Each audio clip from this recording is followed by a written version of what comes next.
Live at the Indianapolis Motor Speedway, almost ready for the green flag for today's Indianapolis 500 Open Test. Some of the connectivity issues that have delayed the session by 2 hours and 45 minutes, all resolved now, all systems green. We're getting ready to go with cars on the racetrack to begin preparations for the 109th Indianapolis 500-mile race. Weather conditions are perfect. Alan Bestwick with James Hinchcliffe.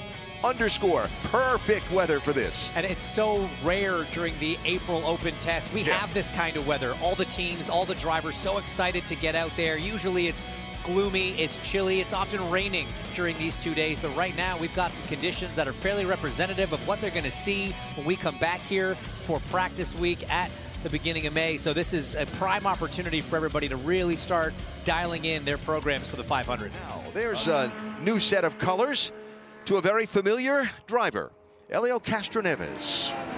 Is he familiar around here? Has he been okay around this place? He's been pretty okay for a pretty long time here. Yeah, this first session, kind of as originally scheduled, is going to be for the veterans, 12:45 to 2 p.m. That'll be for the vets.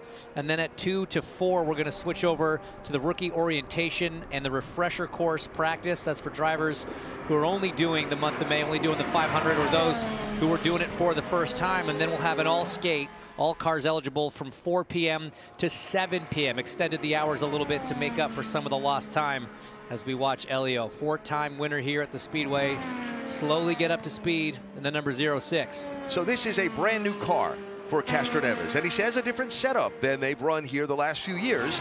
So as a driver right now, what are these first few laps like for Helio?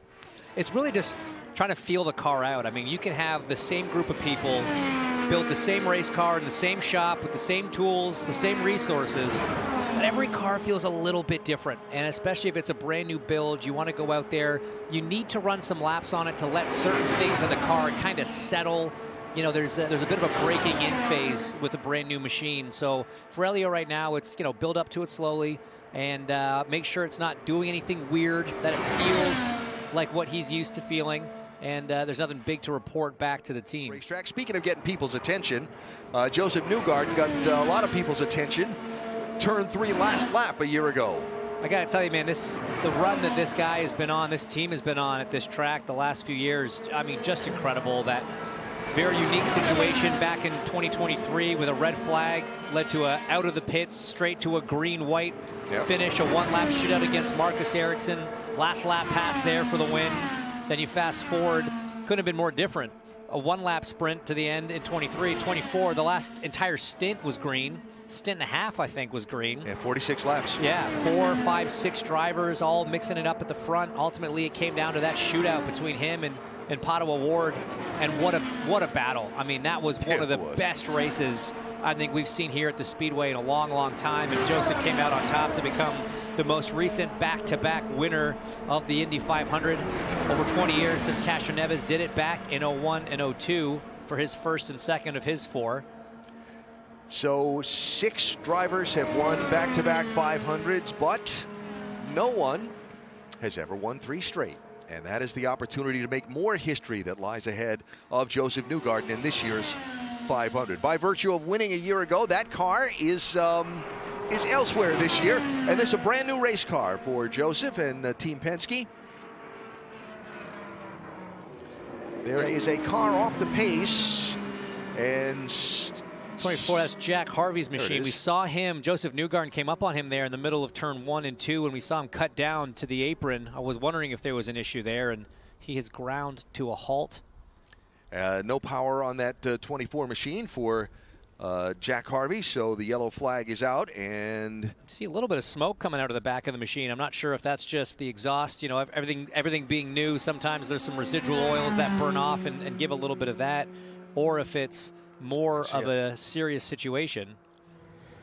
Well, they'll come out and retrieve Jack's car, and then they're going to do a full track inspection to make sure if something went wrong, there's no liquid or other debris that might have been left by that 24 car on the Speedway. So we're going back to the red flag under caution here after Jack Harvey has stopped halfway down the back straightaway. Well, here's a guy who's had no trouble with pace so far this season and in general here at the Speedway the last few years. Alex Palou, 3-time NTT INDYCAR Series champion, former pole winner of the 500. You know, he's done a lot of things on ovals really well, except the one he wants to do most. And that's what's so fascinating about this driver is a lot of people love to talk, and he even will say how he's not yet to win on an oval. We kind of heard that same rhetoric come out of Scott McLaughlin before he did it, a driver that was winning lots of races, contending for championships. Palou, it's not that there's an oval issue. You can see from those results, he's got races where he's run right up front. He came second here at the Indianapolis 500, only his second attempt. You mentioned the pole run back in 23, I believe it was. And, you know, he's been quick. He just hasn't had that day where it all came together. But I don't worry about this guy's oval prowess. You know, I think he's learned it very quickly. He's got one of the best in the business. It's Scott Dixon as his teammate to learn from. And he's a quick study. So it hasn't happened yet. I know it's something that wears on him a little bit, but just patience, because it is going to happen with this driver at that team. It's inevitable. As we see the yellow flag for a car smoking. Got one letting out some smoke in turn one. It is Santino Ferrucci who has brought out the yellow flag. Some smoke behind that number 14 for AJ Foyt Racing. And that car rolls to a stop and brings out the yellow flag again in our testing session. And this is why we test. This is why you practice. If you're going to have something like this happen, Santino quick to get the restraints off, the headrest off. So that already looks a little more terminal maybe than what we saw. Look behind the car. See the trail of liquid there? See that? Or is that a seam in the asphalt? Seam, yeah. Okay. But yeah, that's not one he's waiting to come and get restarted. He knows that maybe there's something a little more terminal on that AJ Foyt Racing machine. He's going to have a look underneath it too. Well, that's tough. Santino, of course, with a phenomenal record here in the 500 in his time in the NTT INDYCAR Series.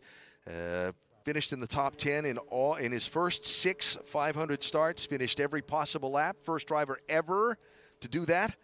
And his test session has come to a halt there on the inside of the exit of turn number 2. I'm here with Santino. He said he lost power. Can you elaborate on that a little bit? Oh man, it was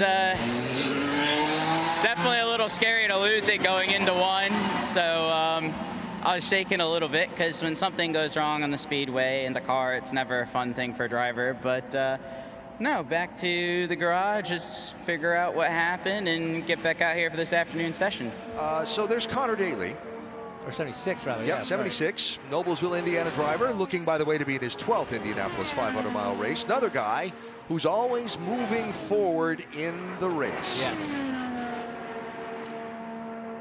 18th to 6th in 2022 with ECR, 16th to 8th 2023 with Dreyer and Reinbold. Last year for Dreyer and Reinbold again, qualified 29th, finished 10th. He's led laps in 3 of his last 4 500s.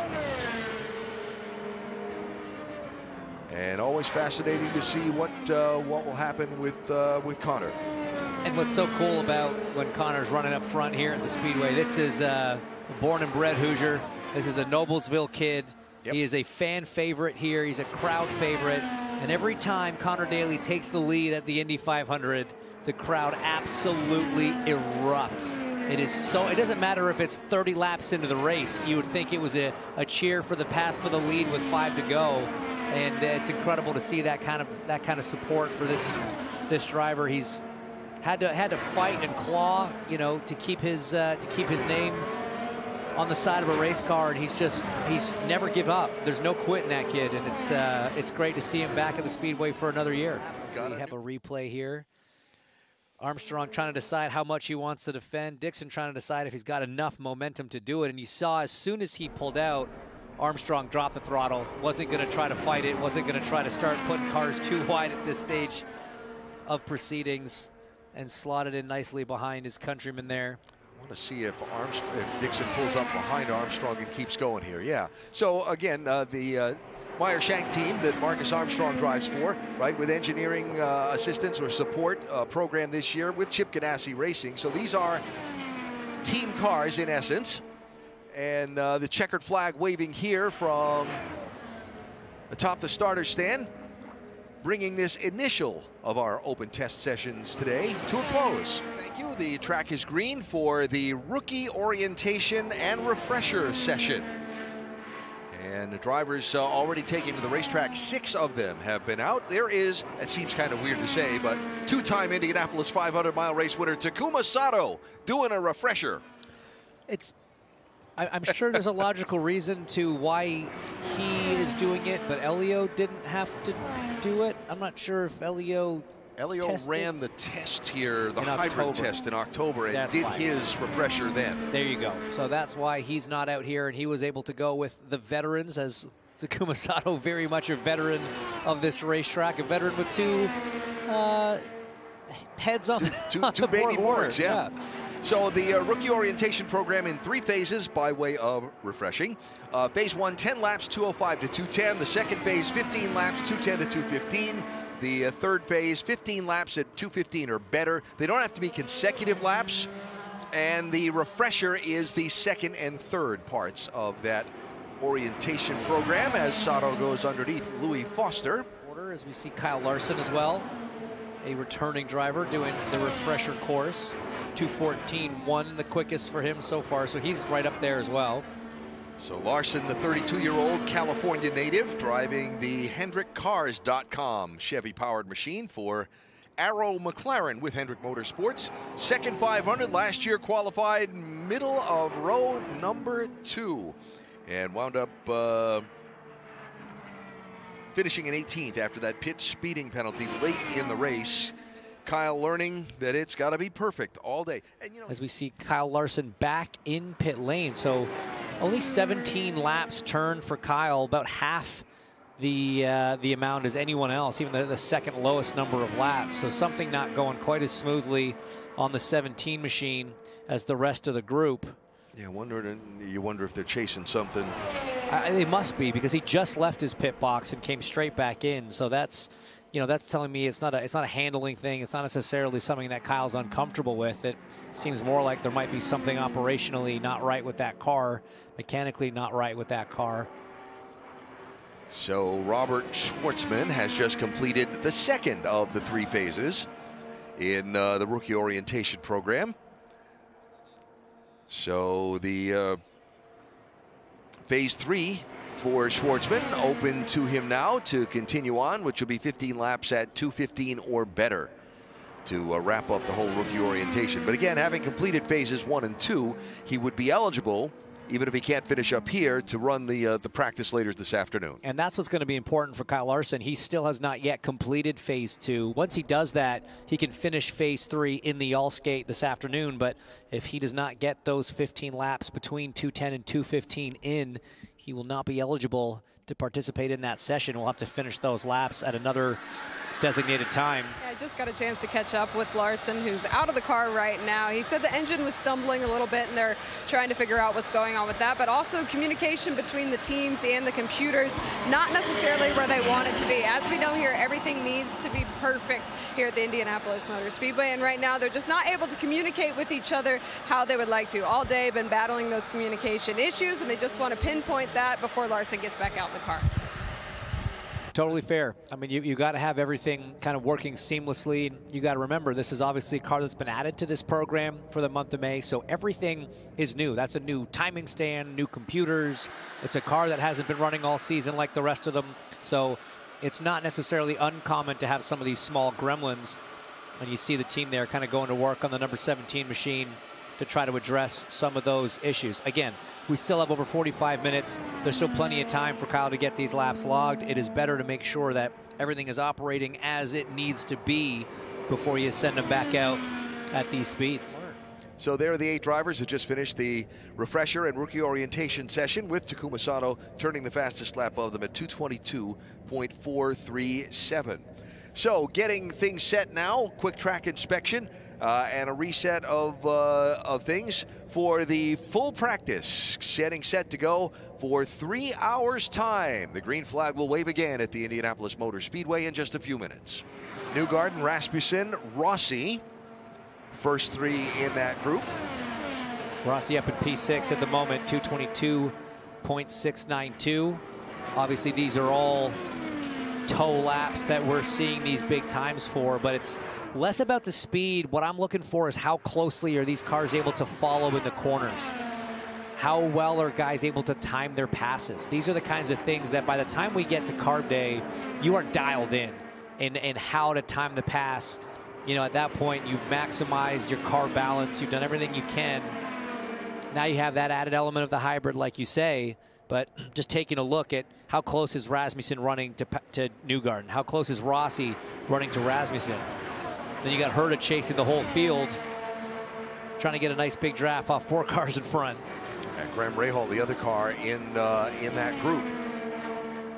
The aforementioned Alex Palou with his first lap of this afternoon session. Whose helmet hose is flapping around pretty aggressively. Seems to have come disconnected from the car there. That's he must be able to feel and hear that. But I'm surprised he's not coming in to get that sorted. Not only is it annoying, it is not particularly aerodynamically efficient. It looks like it's popped off the helmet, so it's still attached to the car and it's not flapping around off his head. It's going back through the roll hoop. Sometimes that connection is either done through magnet or it can just be a sort of beveled connector, and it can pop off under the incredible pressure that goes through there when you're doing 220 miles an hour. Doesn't seem to be bothering him, though. Well, probably not, and the speed of this car will not bother him either, because he's always fast. A nice little group forming up. This should be fun to watch. Got Rahal and Power and Marco, McLaughlin, Dixon, and a few more behind. Got some experience there.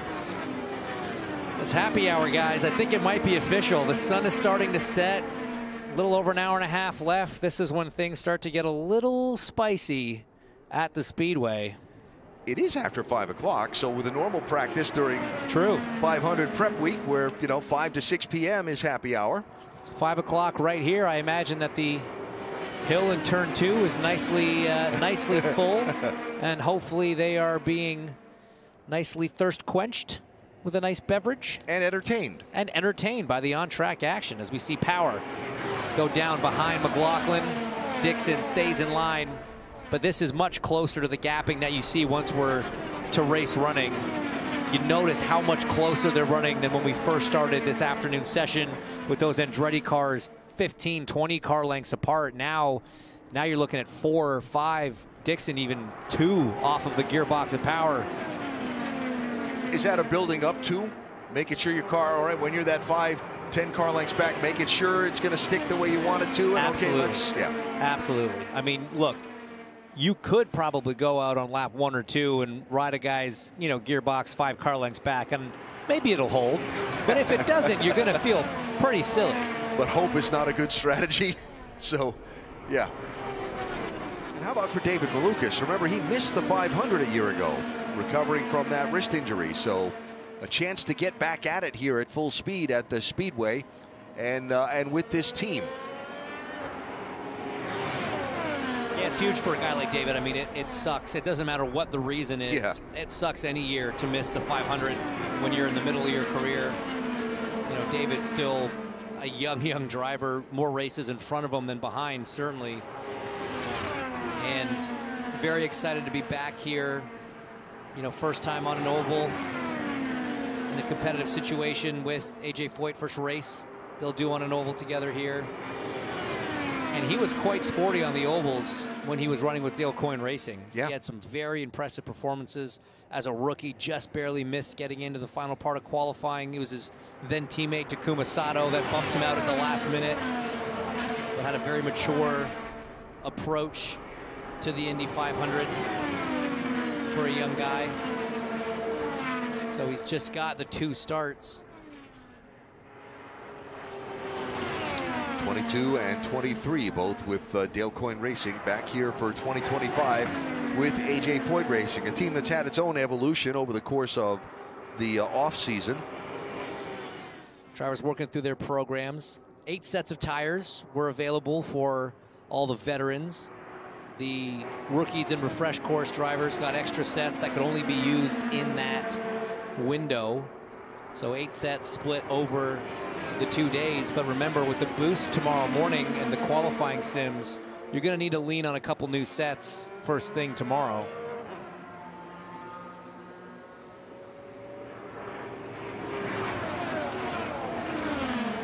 Ooh, that was a late one.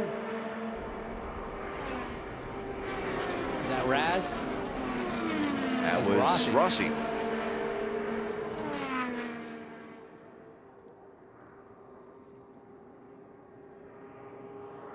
And Dixon and Newgarden swap spots here. That'll be a fun little group.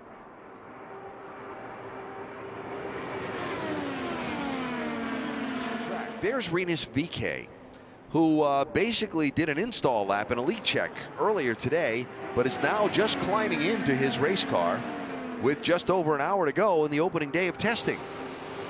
Hey, at least he's getting out there.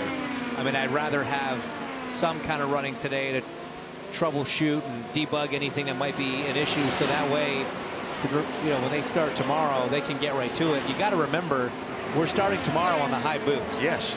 So without any running today, Rinus's first laps would have been at fairly exceptional speed. Hang on, yes, yeah. Hang on.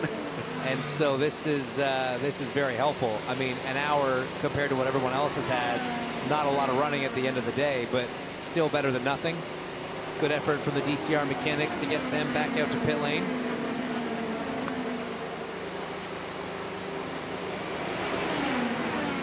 So that'll be 32 cars once VK gets out there and gets to work, leaving us only with Santino Ferrucci and Jack Harvey not to make it to the afternoon session. Jacob Abel, Louis Foster, both on the racetrack at the moment, making laps. It's Foster making room for some of the pack to come through as they enter turn number 3. Here he is. Okay, you've done all this running by yourself out there in the rookie orientation. Now get in that pack and feel what this race car feels like. Yeah, it's kind of mean just chucking him out in the middle of the line like that. I would rather have him just tack onto the back and slowly work his way up. He can experience getting chucked in the middle of the line later in the month, but you know, at the same time, it is something that he's going to have to experience. He may not have started in the middle of that pack, but that's where he ended up. Here's Will Power swinging through here. Yeah, he's got to cut back up in front of the car he's getting around to get his line going in. And sometimes that can be risky. The car behind might not be expecting such a swerve up and have their air taken away. Whoa, all the way to the wall on the exit of 2 for Graham. Using every inch of racetrack. That's what it's there for, I suppose.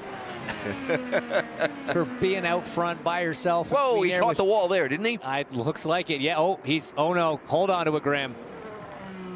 That was a nice save. Wow. You can see ducks down to the inside of the racetrack. All the cars behind him. Yeah, they all checked backed off. Yes. They saw, and the yellow has come out because of the contact with the wall with 12 minutes and 30 seconds to go. He got so close in 2, and then he hit it in 3. You see the Firestone wiped off that right rear, clearly bent something, and my goodness, that could have been so much worse had he not held on to it through 4. And the 34th car has made it onto the speedway in these final minutes. There is Santino Ferrucci. Coasted to a stop in the first of the 3 sessions this afternoon on the back straightaway. The A.J. Foyt Racing team will get him out in the final moments to put a couple of shakedown laps on that car before tomorrow morning's turn up the boost practice. And that definitely helps. I mean, just being able to get those first couple laps, not even from Santino's side. Like we say, he knows his way around here. He's comfortable here, but just to make sure that the car is sorted, the engine's running the way it needs to run. Again, making sure everything's buttoned up, attached, tight, before we show up tomorrow morning with about 50 extra horsepower and 5 to 8 miles an hour more. And these teams that had the mechanical problems and got their cars back out this afternoon, what a tip of the cap to those crews, right? The A.J. Foyt team, Brian Reinbold with Jack Harvey, the Ritas VK situation, the teams that got these cars fixed and sorted and back out to make use of the time. Great work. And look, he's got a bit of a toe. It's probably a 4 or 5 second toe, which is not nothing, but at the same time, he's running laps in the 220s. That's not a bad run for a guy that's going out and he's got 4 laps on the afternoon and running in somewhat clean air. He's just not going to make it around in time for one more. He'll catch the checkered flag. You see the front straight stand. He will be the first car to get it. So just didn't make it for Santino Ferrucci, and that is checkered flag on day 1 of the open test. And by the way, in those last moments when we talked about Kyle Larson dropping back and looking to run up in the draft, well, he just jumped up to 11th fastest in those last couple of laps after trying to track that group down in the draft at a 2:23.43. Well, a fun day here at the Speedway, blessed with beautiful weather. We had a little bit of a delayed start because of some technology issues, but got it sorted. Got the initial veterans practice done, got the rookie orientations and the refreshers for the veterans done, and then we had a very good near 3-hour open practice this afternoon with all 34 of the cars entered in this year's Indianapolis 500-mile race, turning a lot of laps. I don't even have what the total number is, but a lot. And sets us up for tomorrow morning when we turn up the boost and see how things look in qualifying trim. It's so funny. I feel like this day has felt so much more like a normal race week practice day than normally we get at the open test. Just I think because the weather was pretty decent. Everybody was here. There wasn't a ton of issues. I mean, it feels like we're already into the month now. Everybody's got to switch gears after tomorrow and get back into barber mode before they get a chance to come back. And then of course the Grand Prix and the event on the road course here at the Speedway before we turn our attention to the oval track competition as well. But for today, just a couple of mechanical issues, one scrape of the wall, and in the end, Scott Dixon posted the fastest speed along with Josef Newgarden. Takuma Sato, Marcus Armstrong, and Colton Herter round out the 5 fastest on the day.